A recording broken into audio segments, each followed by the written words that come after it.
இந்த அற்புதமான ஒரு ஆலயத்தை நமக்கு நிறுவி இதில் 5 சக்கரங்களையும் நமக்கு அதில் பதிய வச்சு ஒவ்வொரு சக்கரத்துக்கான விடைகளையும் நமக்கு அற்புதமாக சொல்லியிருக்காரு. இந்த ஆலயத்தோட பதிவில் நீங்கள் என்ன முதல்ல தெரிஞ்சுக்கணும்னா, உள்ளுக்குள்ளே வரும்போதே இந்த இடத்துல ஒரு 5 படிகள் இருக்கும். எந்த ஆசிரமத்திலையும் அந்த மாதிரி படிகள் இருக்காது. நீங்கள் கவனித்து பார்த்தீங்கன்னா அதோட தாத்மீகம் உங்களுக்கு புரியும். இந்த 5 படிகளுக்கும் 5 விதமான கோட்பாடுகள் உண்டு, முறைகள் உண்டு, தத்துவம் உண்டு. முதல் படி பக்தி படி, 2வது ஜபம் பண்ணுறதுக்கானது, 3வது படி தியானம், 4வது படி தாரண்யம், 5வது படி சமாதி.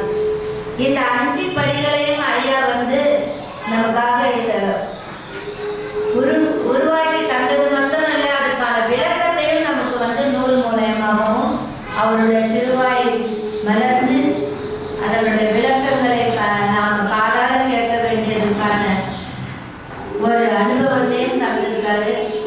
நாம கேட்கலாம், நம்முடைய முன்னோர்கள் எல்லாரும் கேட்டிருக்காங்க.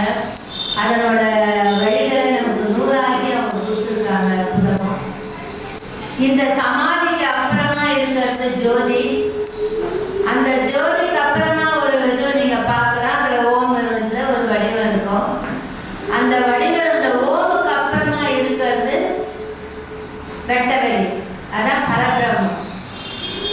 இதுதான் நம்ம சுவாமி இந்த இடத்துல வச்சிருக்காரு. அந்த வெறும் வெட்டவெளி, வெறும் கண்ணாடி ஒரு பத்திரம் வச்சிருப்பாரு. அதுல எந்த ஒரு உருவமும் இருக்காது, எந்த ஒரு ஒளியும் இருக்காது. ஒரு பிளைன் கண்ணாடி தான் இருக்கும். இதுதான் நம்மளோட வாழ்க்கை. இதுதான் நம்ம அங்கிருந்து தான் நாம வந்திருக்கோம். திரும்பவும் நாம அங்கிருந்து நாம நம்ம பண்ண கர்மாவின் பலனாக நாம என்னென்னலாம் பண்ணியிருக்கோமோ, நம்ம முன்ன என்ன பண்ணோங்கிறது நமக்கு தெரியாது.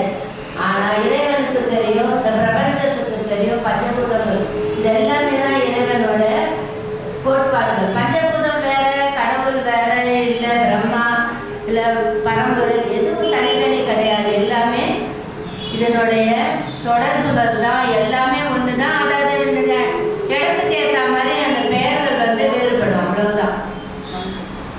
இந்த மாதிரியான ஒரு நிலையில நமக்கு இந்த அற்புதமான இந்த ஒரு ஆலயத்தையும் நமக்கு அமைச்சு கொடுத்து, இதில் எந்த வழியில நாம தியானம் பண்ணணும் அப்படிங்கிற முறைகளையும் நமக்கு சொல்லி கொடுத்து, அதுக்கான வழிகளையும் நமக்கு நடத்தி கொடுத்த ஐயா ஒரு பெரிய அவரோட ஞானம் அடைஞ்ச அந்த நாள்ல ஒரு விசேஷமான ஒரு இதுல நிகழ்வை நமக்கு நடத்தி கொடுத்துருக்காரு. அதுதான் ஜோதி தரிசனம். அவரோட ஞானத்துல கிடைச்ச அந்த அனுபவத்துல சுவாமியினுடைய தீவிர நிஷ்டையினாலதான் இந்த அனுபவம் அவருக்கு கிடைச்சது. அந்த நிஷ்டையில கிடைச்ச அந்த அனுபவத்தை அவர் 7 திரைகளாக நமக்கு அதை பிரிச்சு ஒரு திரைக்கும் உள்ள குணங்களையும் அதனால வர அனுபவங்களையும் நமக்கு பிரிச்சு காமிச்சு, கடைசியில நாம ஜோதியோட தான் ஐக்கியமாகணும். அந்த ஜோதி தான் பரம்பொருள், அதுதான் ஓங்காரம், அதுதான் வெட்டவெளி. அதுக்கு போய் நாம சேரும் போது பிறவி இல்லா பெருவாழ்வை நாம அடையலாம் அப்படிங்கிற ஒரு தாத்மீக கருத்தை நமக்கு பதிய வச்சுட்டு இந்த நிகழ்வை அவரோட திருக்கரத்திலேயே இதை நடத்திக்கிட்டு இருந்தாரு. ஐயா நீங்க கவனிக்கலாம். இந்த ஆலயத்தோட இந்த பக்கம் ஒரு மேட் இருக்கும். அதுலதான் எப்பவும் சுவாமி உட்கார்ந்து ஜோதியை பார்த்துக்கிட்டு இருப்பாரு, தரிசனம் பண்ணுவாரு, தீவிர தியானத்துல இருப்பாரு. அந்த இடத்துல உட்கார்ந்துக்கிட்டு தான் சாமி சொல்ல சொல்ல இந்த ஒரு திரையா பக்தர்கள் அதை விளக்குவாங்க. கடைசியில ஜோதி தரிசனத்தை ரொம்ப அற்புதமான முறையில அதை ஐயாவோட திருக்கரத்தினாலேயே அந்த ஜோதியை அவர் ஏற்றி அந்த ஜோதி தரிசனத்தை பார்க்குற பாக்கியத்தை நமக்கு எல்லாரும் கொடுத்தாரு. அதை தான் நம்ம இப்பவும் நடத்திக்கிட்டு இருக்கிறோம். ஒவ்வொரு தைப்பூசத்தை அன்றைக்கும் வடலூர்ல எப்படி நம்ம ஜோதி தரிசனம் பார்க்குறோமோ அதே மாதிரி நம்மளுடைய ஓங்கார சுவாமியோட ஞானோதய மடத்துல ஞானம் உதயமாகும் ஆலயம்.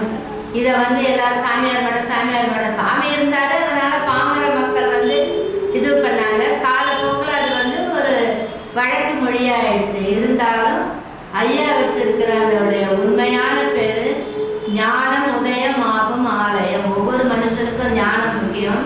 அந்த ஞானத்தை உதயம் பண்ணிக்கிற இடம் தான் இந்த ஆசிரமம். அதனால இந்த இடத்துக்கு வந்துட்டு நாம் இந்த அற்புதமான ஒரு ஆலயத்தில் அவரோட ஜீவ சமாதி இருக்கு. அவரோட நிகழ்வுகள், அவரோட வாய்மொழி வார்த்தைகள் எல்லாமே நம்ம ஆலயத்தை சுற்றி இருக்கும். இதெல்லாம் நீங்கள் படிச்சீங்கன்னாவே நமக்கு வந்து நாம் என்ன ஒரு பலனை எதிர்பார்த்து வந்திருக்கிறோமோ அது நிச்சயமாக கிடைக்கும். ஜெயம். இப்போ வந்து இந்த நிகழ்வை வந்து நடத்துறதுக்காக நம்ம வந்து இந்த இடத்துல வந்து இதுக்கான இதுவெல்லாம் அமைச்சு வச்சுருக்கோம். இதுக்கான நேரம் வந்து கரெக்டாக வந்து மணி எடுத்துடுச்சாப்பா. இப்போ அதனால நிகழ்வு நடக்கும். நீங்கள் எல்லாரும் கொஞ்சம் அமைதியாக இருந்து அதை கேட்கும்படி நான் வந்து ரொம்ப தாழ்மையாக கேட்டுக்கிறோம். சிலவங்க வேணும்னா ஃப்ரண்ட்ல இங்கே கூட வந்து உட்காந்து கேட்கறதுனால கேட்க ஃப்ரண்ட்ல கீழே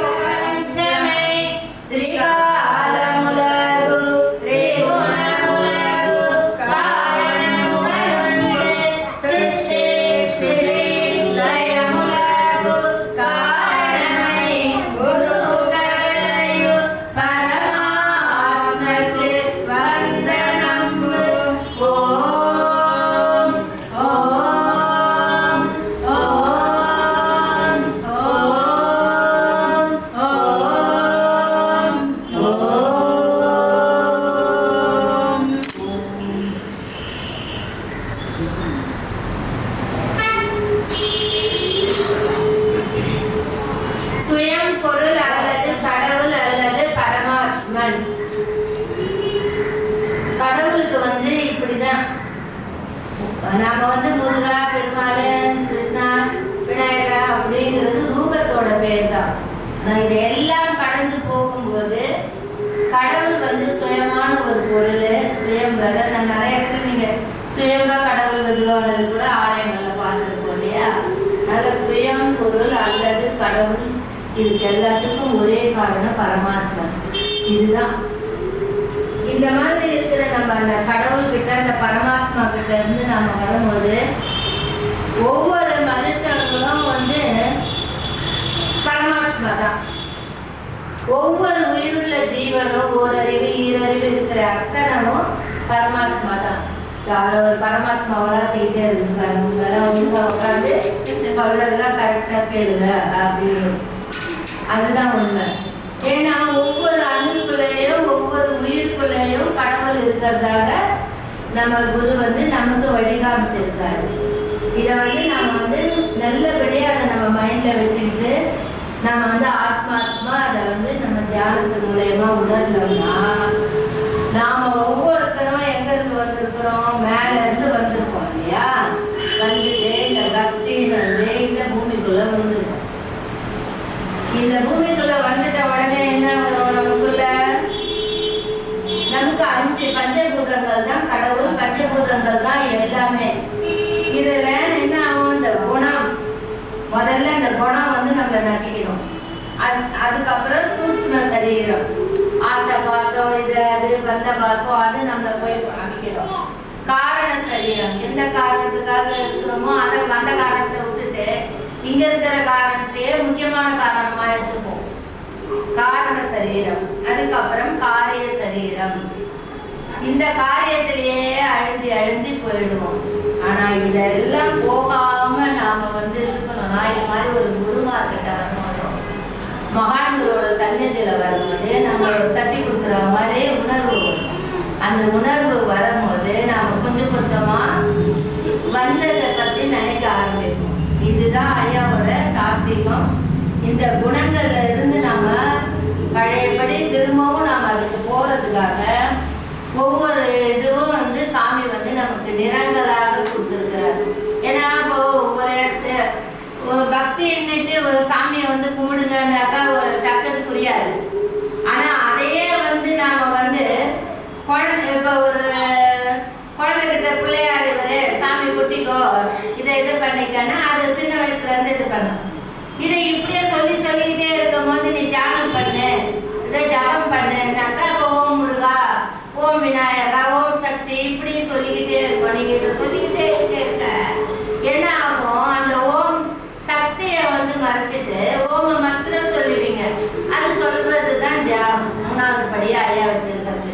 இந்த தியானத்தை நம்ம வந்து இந்த ஓம சொல்லிக்கிட்டே நீங்க தியானம் பண்ணிக்கிட்டு சதா இருக்கிற காலத்துல நீங்க வேலை செய்யுங்க, என்ன வேணா பண்ணுங்க. ஆனாலும் நம்ம மனசு மாத்திரம் ஓம்காரத்தை சொல்லிக்கிட்டே இருக்க என்ன ஆகும், உங்களுக்குள்ள இருக்கிற ஓம்காரம் நீங்க வாய் சொல்லாது, உங்க உள்ளுக்குள்ள இருந்து 24 மணி நேரம் ஓம்காரம் உரைச்சி நீங்க சொல்லவே வேண்டாம். அது உள்ள இருந்து அது பாட்டுன்னு வந்துகிட்டே இருக்கும்.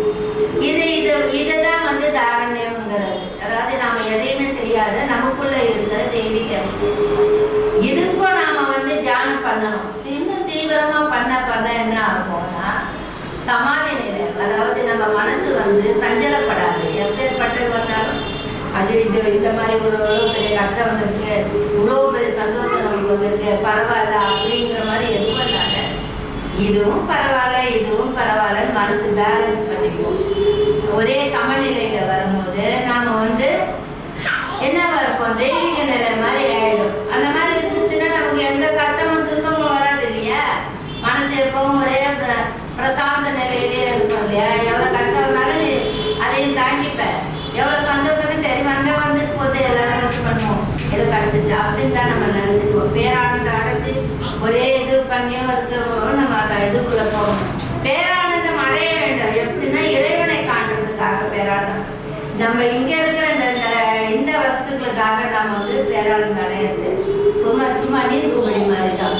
அதனால அதையும் நம்ம கடந்து நம்ம சமாதி நிலை போகும்போது நாம அந்தக்குள்ளவே இருந்து நம்ம தியானம் பண்ணாக்கா அந்த ஜோதியில ஐக்கியமாகிறோம். ஜோதியே ஓங்காரம். ஒளியும் ஒளியில இருந்து தான் எல்லாமே இந்த பிரபஞ்சம் வந்திருக்கு. இது சயின்ஸ் படியும் உண்மை, ஆன்மீகப்படியும் இது உண்மை இல்லையா. அப்ப நாம அந்த ஜோதியில இருந்து ஓங்காரத்தோட ஓசைக்கு போயிடணும்னா இது எல்லாம் கடந்த போது வெட்ட வெளி எங்கிருந்து நம்ம பிரம்மத்துல இருந்து வந்தோம். இறைவன் தான் நாம ஒத்துழைக்கிறது தான். அப்ப நம்ம எல்லாமே பரிசுத்தமா இறைவனை சேரும். இதுதான் இப்ப நம்ம இங்க இருந்து அங்க இருந்து இங்க வந்துட்டோம். இப்ப வந்துட்டதுனால எப்படியெல்லாம் நம்ம எதை அடக்கிட்டு திரும்பவும் அங்க போனோங்கிறது தான் இந்த திரைவிழா. புரியுதுங்களா? இப்ப முதல்ல வந்து கருப்பு திரை கொடுத்தோம். இந்த கருப்பு திரைங்கிறது எண்ணம். நம்மளோட எண்ணம் வந்து மனம். எண்ணம் வேற மனம் வேற, எல்லாம் ஒண்ணு இல்லை, எல்லாரோட கலந்து இருந்தாலும் நம்ம சொல்லிக்கிறோம். நான் நினைச்சுக்கிட்டேன் என் மனசு இது, என் மனசு இப்படி பண்ணுது அப்படி பண்ணுதுன்னு. அதனால இந்த எண்ணம் மனம், இந்த மனத்துல இருந்து வரதான் விதை, முட்டை, எதுங்கெல்லாம் பறவைகளோட முட்டை, நம்ம மரத்துக்கு இருந்து வர விதை, அதுக்கெல்லாம் தாவரங்கள், ஊர்வனை, இது எல்லாமே இந்த எண்ணத்தோட இந்த கருப்பு திரையோட மாயையில வர்றதுதான். பறவைகள், நீர்வாழ்வன, நிலத்துல இருக்கிறது மிருகம், கடைசியில இருக்கிற இந்த மனிதர் சங்கம், இது எல்லாமே இந்த வர்க்கம் ஃபுல்லாவே இந்த கருப்பு திரைங்கிற இந்த பூமிக்குள்ள நம்ம எல்லாருமே வாழ்ந்துட்டு இருக்கோம். இப்ப இதுக்குள்ள இந்த கருப்பு திரையெல்லாம் நமக்கு விலகி போகணும்னா இத மாதிரி ஒரு இடத்துல சன்னதியில வந்து நாம சதா சர்வ காலமும் அப்படி முடியலன்னா கூட ஒரு நாளைக்கு ஒரு 5 வேலை இல்ல 2 வேலையாவது சாமியை நீங்க நினைச்சீங்கன்னா அவங்க கொஞ்சமா அவங்களே கூட்டிட்டு வந்துடும். அந்த பிரபஞ்சமே நம்மளை வழி நடத்திட்டு வந்துடும். அப்படி வர பட்சத்துல நமக்குள்ள இருக்கிற அந்த கருப்பு திரை வந்து கொஞ்சமா என்ன ஆகும், விலக ஆரம்பிக்கும். அப்படி விலக ஆரம்பிச்சு அந்த மனுஷன் போது நம்ம வந்து ஆசை பாசங்கள்ல இருப்போம், எதுல இருப்போம், எண்ணங்களை நம்ம வந்து சரியா இது பண்ண மாட்டோம். வாசனை ஒரு இது மேல ஆசைப்படுவோம். ஒண்ணுமே அன்றாட வாழ்க்கையிலேயே நம்ம சிலதெல்லாம் ஆசைப்படுவோம். சாப்பிட்றத கூட வச்சுக்கோங்களேன், ருசியா சாப்பிடணும், எனக்கு இது பிடிக்குதுன்னுவோம், அது பிடிக்குதுன்னுவோம். இதெல்லாம் இந்த கலவை எல்லாமே இந்த கருப்பு திரையினால இந்த இதுனால வரதுதான். இந்த குணங்கள் வந்து நம்மளோட மனசுக்குள்ள இந்த ஆழமா பதிஞ்சதுனால சொல்றவங்க சொல்லுவாங்க, அதெல்லாம் என்னால பண்ண முடியாது, நான் காலம் வந்தா பண்றேன். காலம் எங்கிருந்து வராது, நம்ம தான் உற்பத்தி இப்படி பண்ணிக்கணும். நிறைய பேர் நான் இப்ப சின்ன வயசு தானேங்க, நிறைய பேர் இங்க வரவங்களே அப்படிதான் சொல்லுவாங்க, சின்ன வயசு தான் இன்னும் இருக்குது வயசு, அப்ப உனக்கு நாளை என்பதே நம்ம கையில கிடையாது, அடுத்த நொடி கிடையாது. அதை நிர்ணயிக்கிறது நம்மளோட இதுவே இல்லை. ஆனா அது புரியாதவங்க தான் அதை வந்து இது பண்ணுறது, புரியுதுங்களா? அது மாதிரி இந்த மாதிரியான ஒரு சின்ன சின்ன விஷயங்கள் எல்லாத்தையும் நாம வந்து அதை வந்து உள்வாங்கி நம்ம வாழ்க்கையில வந்து வாழறதுக்கான முறைகளையே வந்து வழி நடத்துறது வந்து இந்த கருப்பு திரைங்கிற அந்த திரையை நாம நீக்கிட்டு வழி நடத்த நாம வந்து முதல் படியாக எடுக்கணும்னா இதுக்கும் நம்ம தியானம் பண்ணணும். அப்போ வந்து கொஞ்சம் கொஞ்சமா நமக்கு அந்த கருப்பு திரைங்கிற அந்த குணங்கள் வந்து நம்மளை விட்டு நீங்கும்.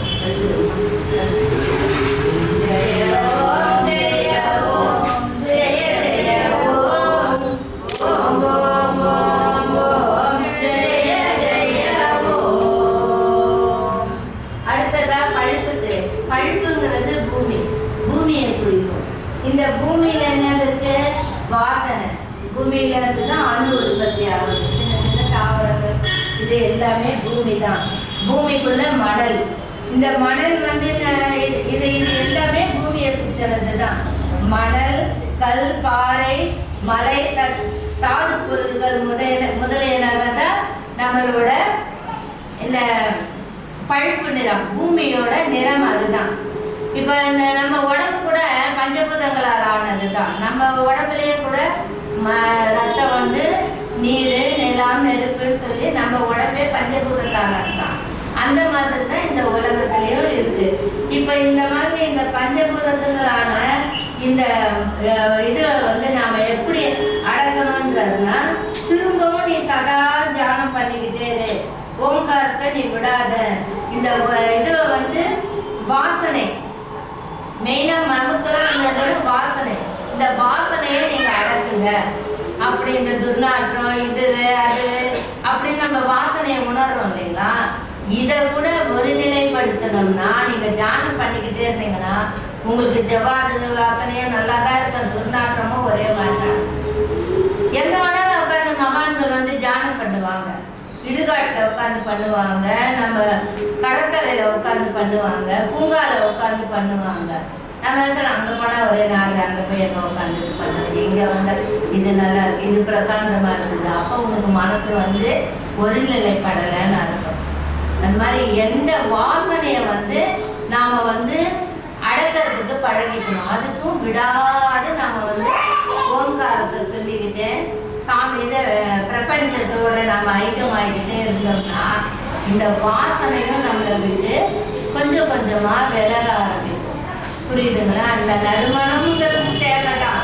ஆனால் அதே நேரத்தில் எந்த வாசனை வந்தாலும் அதை சகிச்சுக்கிற. இப்போ ஒரு ஒன்று வேணாம், உதாரணத்துக்கு கார்பரேஷன் லாரியே குப்பை லாரி போச்சு, அப்படியே முடிக்கணும், ஐயோ முடியல, தலை சுற்றுத, மயக்கம் வருதுங்கிறோம் இல்லையா? அதே நல்ல ஒரு இது பண்ண அக்கா சும்மா சூப்பராக சென்ட் அடிச்சுட்டு போகிறாங்க போது, என்ன வாசனைப்பா, இது மனசு எப்படி இருக்குது இல்லையா? இந்த மனசை தான் நம்ம நசுக்கி ஒருநிலைப்படுத்தி நம்ம வந்து இதையும் கடந்து போகணும். அப்படி போகும்போது நம்ம மனமானது செம்மையாகும். அப்போ அடுத்த படிக்கு நம்ம போவோம். அப்போ இந்த பழுப்பு திரையை நீக்கிடுங்க.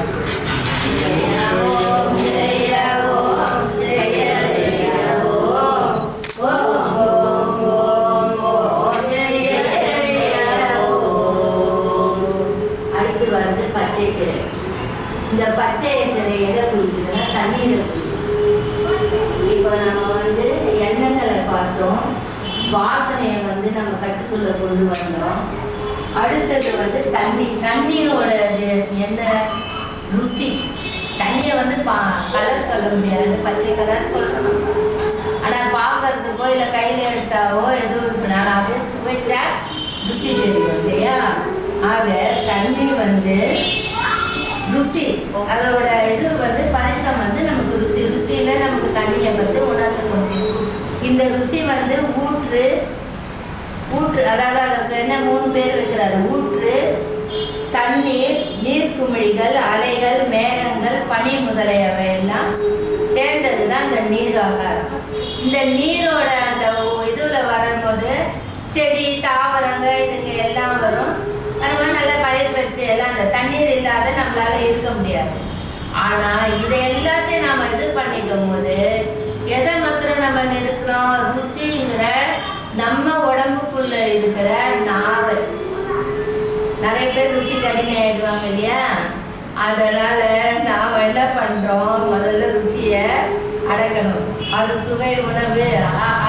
நல்லா இருந்தது. நீ கல்யாண வீட்டுல சூப்பரா போட்டாங்க, அந்த கல்யாண வீட்டுல இந்த கல்யாண வீட்டுல நல்லாவே போடலையே சொல்றோம்ல. இதெல்லாம் யதார்த்தம். ஏன்னா மனித பிறவியா இருக்கிற நாம எல்லாருமே யதார்த்தம் இல்லையா? அதுதான் நாம வந்து ஜெயிக்கணும். மனசுக்குள்ள அதை வந்து நம்ம உறுதியா இறுதியா பிடிச்சி ஜெயிக்கணும். சரி, இன்னைக்கு வந்து கொடுத்துருக்காங்க, இன்னைக்கு இதுதான் கிடைச்சிருக்குது. கஞ்சியா இருந்தாலும் அமுதமா நம்ம நினைச்சு அதை நீங்க சாமியை நினைச்சோ இல்ல குருமார்களை நினைச்சு நீங்க தியானத்துல இது பண்ணியோ சாப்பிட்டா நீங்க நிறைய பேர் விரதத்துல இருந்திருப்பீங்க. விரதம் இருந்தா மாத்திரம் போராது. ஆனா அந்த விரதத்துக்குள்ள இருக்கும் போது நம்ம பசியை உணரக்கூடாது. புரியுதுங்களா? அப்ப நிறைய பேர் என்ன பண்ணாங்க, நீங்க 4 ஃபுல்லா விரதம் இருந்துட்டு சாயந்தரம் 6 மணிக்கு கட்டுவாங்க. நீங்கெல்லாம் இருந்தா அதுக்கு எனர்ஜி ஏற்றிக்கிறது. இதெல்லாம் எதுவும் கிடையாது. நம்ம நாவை அடக்கும் போது, ருசியை அடக்கும் போது, நீங்க சாதாரண ஒரு கஞ்சியை குடிச்சிட்டு கூட நீங்க பரம்பொருளை நினைச்சுக்கிட்டு தியானமயமா இருக்கும் போது, எதுக்காக நம்ம விரதம் இருக்கிறோம்னா வயிறு ரொம்ப காலியா இருந்ததுன்னா ஃபுல்லா இருந்தா நம்மளால தூக்கம் தான் வரும், இல்லை உடம்பு சோர்வடையும். கண்டிப்பா நீங்க ஃபுல்லா சாப்பிட்டு பாருங்க, சோர்வடையும், பட்டுக்க சொல்லும். ஆனா அதே நீங்க ஒரு 1/4 வயிறு எதுவும் 1/4 வயிறு தண்ணி 1/4 வயிறு காத்து, இதுதான் குருமாருங்களோடது. ஐயாவே அதான் சொல்லுவார். 1/4 வயிறு சாப்பிடுங்க, 1/4 வயிறு தண்ணி குடிங்க, 1/4 வயிறு காலியா விடுங்க. அப்ப என்ன ஆகும்? நமக்கு வந்து நல்ல எனர்ஜிக்காகவும் இருக்கும். நம்ம எது ஒன்றாலும் பயிற்சி பண்ண முடியும். உடம்பு நல்லா கலகலன்னு அந்த காத்து இருக்கணும் அப்படிம்பாரு. அந்த 1/4 வயிறு இது மாதிரி 4 பிரிச்சு அவங்க அதை மாதிரி தான் வாழ்ந்தாங்க. ஸோ நாமளும் அதே மாதிரி நாவை அடக்கிட்டு முடிஞ்ச அளவுக்கு கொஞ்சம் கொஞ்சமா அந்த ருசி கண்டது மேலே, பர்கர் மேலே, பீஸா மேலெல்லாம் போகாம இருக்கிற நம்ம ஊர் சாப்பாடு, அரிசி சாதம், இது இப்போ இயற்கை கொடுக்குற அதனோட உணவுகளை நம்ம அளவா சாப்பிட்டு நல்லா தியானம் பண்ண என்ன ஆகும்? நமக்கு இந்த ருசியை வந்து நம்மளால அடக்கிக்க முடியும். இந்த ருசியை அடக்க என்ன ஆகும்? நமக்குள்ள இருக்கிற அந்த பச்சை நிறை திரையும் விடணும்.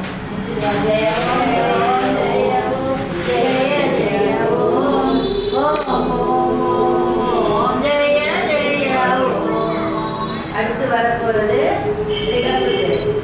சிகப்போட குணம் வந்து நெருப்பு. இப்ப வந்து நம்ம வாசனையை பார்த்தோம், பூமிக்குள்ள இருக்கிற பூமி தண்ணீர் பார்த்துட்டு இப்போ நம்ம நெருப்பு கிட்ட வந்திருக்கோம். நெருப்பனோட சிகப்பு, அதனோட குணம் வந்து நெருப்பு. தீ இல்லாத நம்மளால எதையும் இது பண்ண முடியாது இல்லையா? ஒரு சுடர் வேணும், ஆனா அதுவே அதிகப்படியா இருக்கக்கூடாது. இந்த ரூபம் வந்து உராயம் சக்தி உள்ளது. நெருப்பு தான் உராய சக்தி. நமக்கு எல்லாமே நமக்கு இப்ப பாருங்க, ஒன்றோடு ஒன்று வரணும். உராயம் வந்து நெருப்பு உற்பத்தி ஆகுது. அப்படி வந்ததுதான் நம்ம இப்ப இங்க பார்த்துட்டு இருக்கிற அத்தனையுமே. அந்த மாதிரி இருக்கிற அந்த உராயம் சக்தியில வர தீப்பொறி, இந்த தீ கதிர் வந்து சுடர் விட்டு எரியும், இதை அழிக்கவும் செய்யும். அப்ப நம்ம மனசு எப்படி இருக்கணும்? சுடர் விட்டு எரியிற தீயா இருக்கணும் இல்லைங்களா? அந்த நெருப்பு கூட அவ்வளோ ஒரு மென்மையா இருக்கணும். குளிர் காயிற மாதிரி இதமா இருக்கும். வெந்து போய் கொப்பளம் வர மாதிரி இருக்கக்கூடாது. அப்ப நம்ம மனசை என்ன பண்ணணும்? அந்த நிலைக்கு பக்குவமா கொண்டு வரணும். சிலவங்களோட நாட்டிலேயே தீயை வச்சு அவ்வளோ பேசினாங்கன்னா அடுத்தவங்க கண்ணுல தண்ணி தரையா ஊற்றும், அந்த அளவுக்கு சுட்டுடும். அந்த மாதிரி இருக்கக்கூடாது. நீங்க அவங்களுக்கு கொஞ்சம் அன்பா பேசி பாருங்க. அந்த வார்த்தையே அந்த சொல்லையே நம்ம பேசும்போது அவங்களுக்குள்ள எவ்வளவு கஷ்டம் இருந்தாலும் நம்ம சொல்ல கேட்டு அவங்க மனசு இழக்கும். அவங்க வந்து மென்மையாயிடும். அவங்க ரொம்ப இதுவாயிடுவாங்க, மகிழ்ச்சி ஆயிடுவாங்க. ஆக இந்த ரெண்டுத்துக்கும் நிறைய வித்தியாசம் இருக்குல்ல. இந்த தீயை கொடுத்தாலும் பிரபஞ்சம் கொடுத்திருந்தாலும் நாம் அதை எப்படி கையாளுக்கணுங்கிறதுக்கு தான் இந்த இது. அதுக்குதான் ஐயா என்ன சொல்றாரு, நீங்க இன்னும் தீவிரமா நீங்க இதை வந்து இதை அடக்கிட்டா மாத்திரம் போராது, ருசியை மாத்திரம் அடக்கிட்டா போராது, குணமான நம்மளுடைய மனசுக்குள்ள இருக்கிற அந்த நெருப்பு தீய இதுவை வந்து கொஞ்சம் கொஞ்சமா நம்ம அடக்கிக்கிட்டு, நிறைய பேர் நிறைய ஸ்லோகலாம் சொல்லுவாங்க, நிறைய மந்திரம் சொல்லுவாங்க, எல்லாம் பண்ணுவாங்க. யாராவது நல்லா கடுக்கடுக்கணும் நீங்க எல்லாம் கவனிச்சு பாருங்க. ஆனா அதே எதுவுமே இல்லாத சாதாரணமா இருப்பாங்க. ஆனா நீங்க அவங்க பாருங்க, அவங்க அமைதியா தான் இருப்பாங்க. அவங்க சொல்றதுலயே நமக்கு இதுவா இருப்பாங்க. அப்போ அவங்க என்னதான் நீங்க படிச்சாலும் அந்த மனம் வந்து அவங்களுக்கு செம்மையாகுது. அந்த தீய குணம், அந்த சுடல், அந்த வந்து அவங்களுக்கு அது பிரகாசம் கொடுக்கல. அதுக்கு என்ன பண்ணணும், நாமளே இது மாதிரி இருக்கணும், இப்படி இருக்கணும்னு சொல்லி ஓங்காரத்துக்குள்ள நாம தியானம் பண்ண உண்மையிலே நம்மளோட எண்ணங்கள் நம்ம ஃபர்ஸ்டெல்லாம் இந்த ரொம்ப சிறுன்னு ஒரு மாதிரி கோவமாக இருப்பாங்க. இப்போ இந்த மாதிரி ரொம்ப சாஃப்ட் ஆகிட்டாங்க. என்ன கூட சொல்லலாம் யாரோட இந்த நிலைக்கு வரணும். நாம இது இன்னும் நிறைய வரணும்னு சொல்லி தான் சாமிகளை வேண்டிக்கிறோம் இல்லைங்களா? இதுதான் இப்படி பண்ணும் போது என்ன ஆகும், இந்த உராயும் சக்தியினால நம்மளோட தியானங்களோ இதுவோ இருக்கும் போது கொஞ்சம் கொஞ்சமா அந்த நெருப்புங்கிற அந்த அனல் அந்த இது வந்து ரெண்டு சிகப்பு நிறம் வந்து நம்மளோட மனசுல இருந்து விலகும். ஜெயோம் ஜெயோம் ஜெய ஜெய ஓம் ஓம் ஜெய ஜெய ஓம். பூமி பார்த்தாச்சு, வாசனை, ருசி, இந்த ரூபம், பரிசம், உராயம் சக்தி, இது மூணையுமே நம்ம பார்த்துட்டோம். இப்போ நாலாவதா இருக்கிறது மஞ்சள். மஞ்சள் வந்து எதை குறிக்கிறதுனா காற்று. இப்போ இந்த காற்று வந்து நமக்கு வந்து தெரியறது கிடையாது இல்லையா? ஆனால் பரிசம் நம்ம மேலே படும்போது அதை உணரும். இதுதான் வந்து காற்றினுடைய குணம். இப்படி இந்த மாதிரி உராயும் போது என்ன ஆகுது, அசையும் சக்தி வந்து அதாவது அசையும் சக்தி காற்று. அப்படியே வர அந்த காற்று புயலா சூறாவளியா வந்ததுன்னு வச்சுக்கோங்க, அது ரொம்பவும் நமக்கு வந்து அதிக ஆபத்தை கொடுக்கக்கூடியது. ஆனா அதே காற்று ஒரு தென்றலாவோ ஒரு மெல்லிய ஒரு இதுவா வரும்போது நமக்கு ஆனந்தமாகவும் இருக்கும், நமக்கு நல்லாவும் இருக்கும் இல்லையா? அப்போ நம்ம எப்படி இருக்கணும், இப்போ கொஞ்சம் முன்னாடி சொன்ன மாதிரி தீயதை எப்படி நம்ம இது பண்றோமோ அதை மாதிரி நம்மளோட மனம் வந்து தென்றலாவே எப்பவும் இருக்கிற மாதிரி இருக்கணும். சூறாவளியாவோ இல்லை இதுவாகவோ நம்ம பிரபஞ்சத்தை பார்த்தே கத்துக்கலாம். காலங்கள் வந்து நமக்கு கற்றுக் கொடுக்குது நிறைய இல்லையா? வசந்த காலம் வந்தா நல்ல அழகான தென்றல் காற்றோ, இல்லை இந்த மாதிரி மழை காலம் வரும்போது நமக்கு வந்து புயலோ இதுவுமா காற்றுகள் வருது, அப்போ நம்ம பயப்படுறோம் இல்லையா? அந்த மாதிரி குணங்கள்லாம் நம்ம மனசுக்குள்ளவே நிறைய சூறாவளி இருக்குது, நிறைய தென்றல் காற்றும் வரும். அப்போ நம்மளை நாமளே வந்து வசப்படுத்திக்கணும். முதல்ல வந்து மனசை வந்து கட்டுப்படுத்திக்கணும். அடுத்தது வந்து அதாவது மனசுங்கிறது எண்ணத்தை வந்து நம்ம வந்து தூய்மைப்படுத்திக்கணும். அதுக்கப்புறம் வாசனையை வந்து நாம வந்து கட்டுப்படுத்தணும். அதுக்கு அடுத்தது ருசிக்கு அப்புறம் வந்து இந்த ரூபம் தான் அந்த உராயம் சக்தி, இந்த தீப்பொறி. அடுத்தது தான் ஸ்பரிசம், அதாவது நம்மளை வந்து எது வந்துதான் இதுவாகுது அப்படிங்கிறது. ஒருத்தர் பரிசம்ங்கிறது எப்படி சொல்றது, பாசம். இதுதான் அதிகமாக இங்கேருந்து வர்றதா கொஞ்சம் கஷ்டம். நீங்கள் எப்படி நம்ம வந்து குடும்பத்து மேலே வந்த பாசம் ரொம்ப பரிச்சமாகவும் தான் இருக்கும். ஏன்னா அதுதான் இங்கே கொடுத்துருக்கிற கர்ம யோகத்தில் நமக்கு கரண்டி கொடுத்து வெளியில் இங்கே போட்டுருக்குறாங்க. ஆனால் இதெல்லாம் இருந்தாலும் நம்ம குடும்பத்தை பார்த்தாலும் சாமி சொல்லுவார், கர்ம யோகத்தில் இருந்துக்கிட்டே தியானம் பண்ணுங்க, கர்ம யோகத்தில் இருந்துக்கிட்டே இறைவனை இது பண்ணுங்க, அவனுதான் சீக்கிரமாக கொண்டு போய் சேர்ப்போன்னுவார். நம்ம ஒரு மகான்களாவோ இல்லை சன்னியாசியாவோ சாமியாராவோ இருந்துதான் பண்ணணும்னு கிடையாது. குடும்பத்துக்குள்ள இருந்து நீங்க கர்மயோகியா இருந்துக்கிட்டு நீங்க நல்ல ஒரு இது நடத்தும் போது இறைவனடியே நம்ம கண்டிப்பா சேருவோம் அப்படின்பார். அதனால நம்ம வந்து இது இத்தனையும் நம்ம வந்து இந்த பரிசம்ங்கிறது இதுதான். நம்ம இந்த குழந்தைங்க மேல வச்சிருக்கிறது பந்த பாசம், நம்ம கூட பிறந்தவங்க மேல வச்சிருக்கிறது, வேற இதெல்லாம் செய்யலாம். இது கடமையா செய்ய சொல்றாரு சாமி. 15 கட்டளை எழுதியிருக்காரு. இதை நீங்க கடமையா செய்யுங்க, அவங்கள உதாசீனப்படுத்தாதீங்க. நீங்க சம்பாதிங்க, நல்ல வழியில சம்பாதிங்க. குழந்தைங்களப்போ உங்க குடும்பத்தை பாருங்க, உங்க மனைவியை பாருங்க, உங்க தாய் தகப்பனை பாருங்க, எல்லாமே பாருங்க. பார்த்துக்கிட்டே நீங்க வந்து தியானமும் பண்ணுங்க, கடவுளையும் நினைங்க, உண்மையா இருங்க. அதுவே போதும். அதுவே வந்து பெரிய யாகத்துக்கான வழிமுறை அப்படிங்கிறாங்க.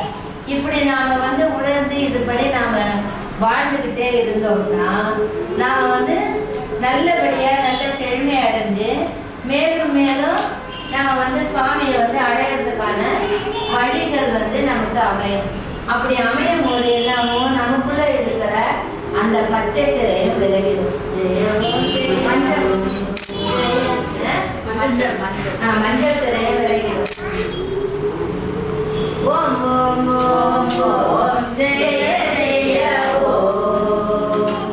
அடுத்ததாக வரப்போறது வந்து நீலம். நீலம் தான் ஆகாயம். ஆகாயம் தான் நீலம். அந்த ஆகாயத்தோட குணம் என்னன்னா சப்தம். இப்ப நம்ம பேசுறது, இடி மின்னல், இந்த மாதிரி ஒரு சவுண்டு, இது எல்லாமே அந்த ஆகாயத்தினோட வேலை தான், அதோட குணங்கள் தான். இந்த மாதிரி யாராவது நம்ம பேசும்போது சத்தமா பேசுறது, இல்லை ஒரு மாதிரி இது பண்றது, அவங்க மனசு புண்படுத்துற மாதிரி இதெல்லாம் நம்ம தவிர்க்கணும். நீங்க இதெல்லாம் பண்ணிக்கிட்டே வரும்போது இந்த சத்தம் தானால அடைக்கிறோம், மென்மை ஆயிடுவோம் நம்ம. ஆனா நம்ம வந்து பண்ணணும், ஓங்காரத்தை சொல்லிக்கிட்டே இருக்கணும்.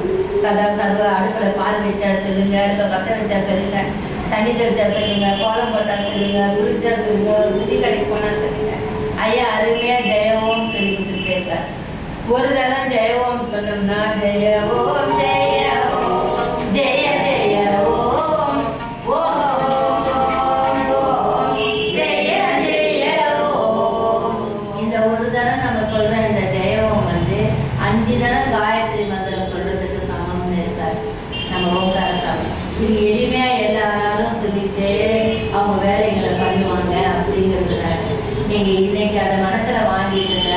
இந்த ஜெயவோம சொல்லிக்கிட்டு நீங்க கோயிலுக்கு கூட, முருகன் கோயில் கூட போங்க, படியேறமோ ஜெயவோம் சொல்லுங்க. அங்க போன உடனே ஐயா முருகா நீங்க. ஆனா நாம இப்பவும் ஐயா ஓங்கார சாமி முருகனை பார்த்தாப்ப, ஏன்னா முருகரையே நம்ம குருவா தான் பார்க்கிறோம், பரம்பொருளா தான் பார்க்கிறோம். அதே மாதிரி சிவனை போனாலும் அதை தான் பார்க்கணும். ஏன்னா ரூபங்கள் தானே போயிட்டு குருமார்களோட ஐக்கியமாயிடுது. ஸோ அதனால நீங்க இந்த ஜெயவோம வந்து உங்களுக்கு நான் இந்த நாள்ல வந்து சொல்றேன், நீங்க கெட்டியா பிடிச்சிக்கோங்க. உங்க வாழ்க்கையிலும் சரி, உங்க பிறவிக்கும் சரி, நம்மளோட இந்த இது வாழ்நாளுக்கும் இந்த ஜெயவோம கொண்டு போய் பரபிரம்மத்தோட சரிங்களா? அதனால சாமி என்ன சொல்றாருன்னா, இந்த சப்தம் ஈர்த்தல், வானம், சூரியன், சந்திரன், நட்சத்திரம், இதோட இதுதான் கலவைகள் தான். இப்ப சூரியன் இருக்கிறது, நட்சத்திரம் எல்லாமே ஆகாயத்துல தான். அதனோட ஒளி தெரியுது, நமக்கு சப்தம் தெரியுது. 2 ஒன்று குறையும் போது இடி மின்னல், அந்த சவுண்ட், இது எல்லாமே எங்க இருக்குது? ஆகாயத்துல தான். அப்ப நாம தியானம் பண்ணும்போது நீங்க நினைச்சீங்கன்னா நெத்தி பொட்டுல இருந்து மூலாதாரத்துல இருந்து நாம ஓங்காரத்தை சொல்லும் போது நமக்கு என்ன நல்லா, நீங்க சூரியனை பார்க்கணும்னா பார்க்கலாம், சந்திரனை பார்க்கலாம், நட்சத்திரத்தை செவ்வாய் பார்க்குறீங்களா, புதனை பார்க்குறீங்களா, எந்த கோள்களையும் நாம பார்க்கலாம். இங்க இருந்தாலும் அது வந்து நமக்கு எதிரில் இருக்கிற மாதிரி உண்மையிலே அது நல்லாவே தெரியும். அதனால நாம வந்து என்ன பண்றோம், இந்த சப்தம்ங்கிற அந்த ஆகாயத்துக்குள்ள நாம வந்து சாந்தம் சொரூபமா இருந்துக்கிட்டு சதா ஓங்காரத்தை சொல்லிக்கிட்டே இருந்தா அந்த ஆகாயமும் அந்த சப்தமும் நமக்கு பயன்படும். நம்ம சொன்ன பேச்சை கேட்போம். ஜெய ஓம் ஜெய ஓம் ஜெய ஜெய ஓம் ஓம் ஓம் ஓம் ஓம் ஜெய ஜெய ஓம். அடுத்ததா இருக்கிற நிறம் வந்து வெண்மை. இந்த வெண்மை தான் வந்து இறைவனை கொண்டு போய் சேர்க்கிற ஒரு தூய்மையான பரம்பொருள். இதுவும் பரம்பொருள் தான், பஞ்சபூதங்கள்ல இதனோட குணங்கள் என்னன்னா, இந்த வெண்மையோட குணங்கள் வந்து அதான் பஞ்சபூதத்தோட கலவை. இப்ப நம்ம சொன்னோம் இல்லையா, அத்தனையோட கலவையும் அந்த வெண்மை திரை தான். இதனுடைய குணமும் அதுதான். வெண்மையா இருக்கும், நாம எல்லாரும் பரிசுத்தமானவங்களா இருப்போம். அது மாத்திரம் இல்ல, சூட்சும சரீரம், அதாவது வெளியவும் தெரியும், இல்ல மறையவும் முடியும். திருப்பியும் இப்ப பார்த்தவங்களை காணுமே, இப்போ இவர் வெளிப்படுறாரு அப்படின்னு நிறைய மகான்களை பார்த்து நம்ம சொல்றோம் இல்லைங்களா? அது நம்மளாலேயே முடியும். இந்த மாதிரி இருக்கிற சூட்சும சரீரம் காரண சரீரம்.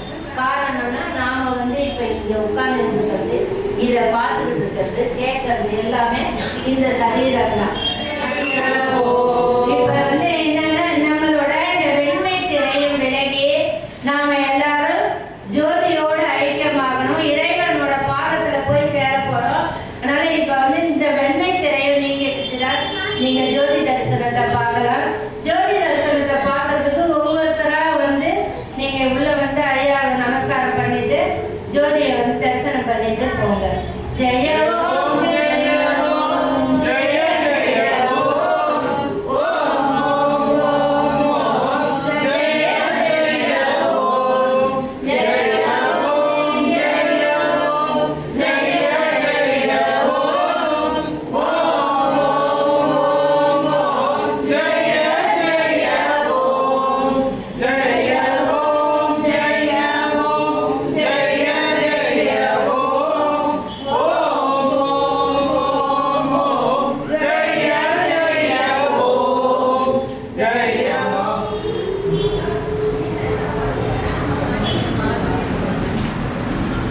வாங்க வாங்க வாங்க